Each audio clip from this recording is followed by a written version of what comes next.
the reason for the emotion is because we make it all like relationship is like life and death. And you think about it, it's because our deepest fears are there. Who else can make you feel completely insignificant and unloved more than the person whose love you desire most? There is none. And when you feel worthless and unloved, that is psychological death. In fact, when people consider suicide, it's usually because they believe that their life is worthless, that they have no love. And so they think that maybe dying would be less painful than living. So it is an area that has so much charge. And if there's one thing that we want to do here is we want to take some of that charge away. Meaning, everyone's a great communicator when they're in a great state. Is it true?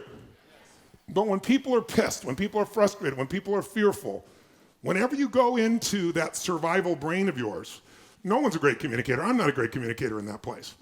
And so the biggest thing we want to do is break the charge, and we're going to give you tons of tools to do that because that's what's messing up your relationship. You can solve anything. You can come up with agreements on everything if you don't have such a charge. And the charges are really not coming from your partner. The charges are coming from your history. They're coming from your background, they're coming from your conditioning, they're coming from your culture, it's coming from your models of the world, including the models you don't like. So maybe we start with a mindset that if you were facing death, who would you want to spend time with? What would you do? What would you communicate to the person that is your beloved? What would you give up? What story would you just let go of if you guys are both facing death? And I say that because in our last year and a half, in the last 2 weeks even, I've had 4 different people that have been diagnosed with cancer or died or have had near-death experiences. And then we were just the other day, it's been wild how much it's been around us. We were flying, where are we flying to? We were actually flying to Los Angeles. Oh, flying to LA, that's right, before we came here. And we were at high altitude and we lost an engine on the plane. And the stewardess came, my Pearl was asleep, Mary was asleep, and then the plane dropped on one side. I'm used to, I know a plane, I'm a pilot, when you get really rough, but it was very different. One side of the plane went down. And my gut went down, and all of a sudden the stewardess came back and said, "You gotta all buckle up, we've lost an engine."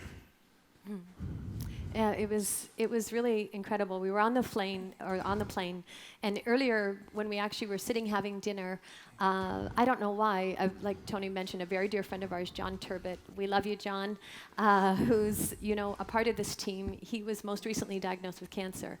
And we actually didn't know at this point that he actually had cancer, but he was, getting tested and so forth, and we were waiting for the results.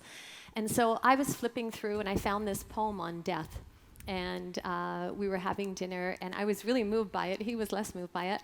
And so there's 3 of us. Mary was there, Tone was there. Yes, Mary and I both said, "Do not send that to John." The beginning was beautiful. The rest of it was really, really bleak. But she'll discover tonight this is a fire sign, and she finds joy in everything. Death, yes.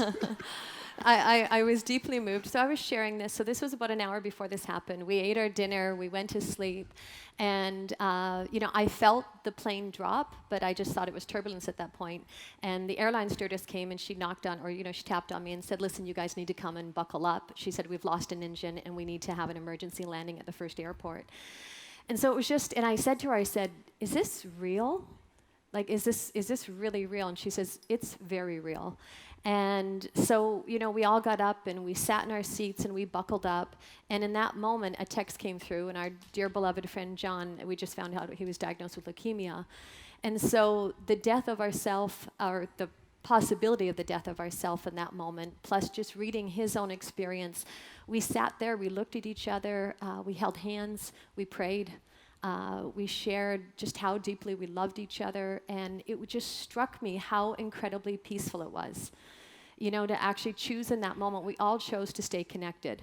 We all chose to stay in love in that moment. And earlier that day, I wasn't thinking of death besides that poem in that moment, but it made it acutely real. And I thought, oh my gosh, if this is my last moment of life, I don't want to miss it. Being in the future, I might die being in panic. It was just so savoring the moment of that connection and being present to life, being present to each other. It was gorgeous. And we all thanked each other for this beautiful, beautiful life and this beautiful, beautiful family. And we sat there and we let go and we watched out the window as the plane was descending. And as the plane was descending, and we're watching, and I'm looking out in the window, and there was all these ambulances, like maybe 5 ambulances and fire trucks. And I'm like, what on God's green earth are they all doing down there? Because it just like, I don't even know, but it just made it.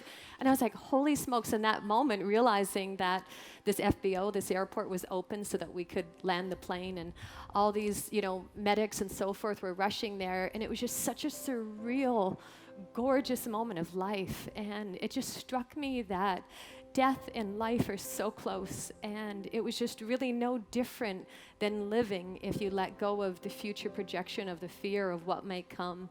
And it was such an intimate, amazing moment, and by the grace of God, our plane landed so beautifully, and here we are. But it was such an incredible moment of just an acute realization that this life is so precious, and we never know. And to love at that level, to choose love each and every day, to choose love with your beloved. It's like one thing to say, I love you, and it's another thing to actually offer that currency, to actually offer that presence, to offer that joy, to offer that connection to each other, to your beloved, rather than the expectation what they should be giving us. And ask yourself, if you were to die today, how would you love?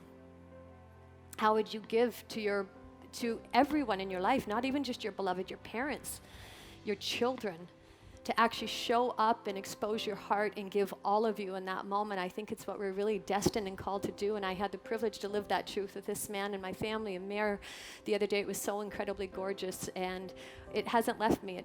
I felt it changed me as a human being, and I was humbled, and I was we were ripped wide open to the gift of life. And don't let or allow life to come with a death sentence, and at that moment start to live. And we've had the privilege of the humbling experience of that with our own bodies in this last couple years of our lives, and it wakes you up. So we're here to wake you up together, that we can all wake up together to just how beautiful it really is, and to love so completely and totally and leave nothing on the table. I think it's our destiny to love at that level. So It's true. thank you. I love you.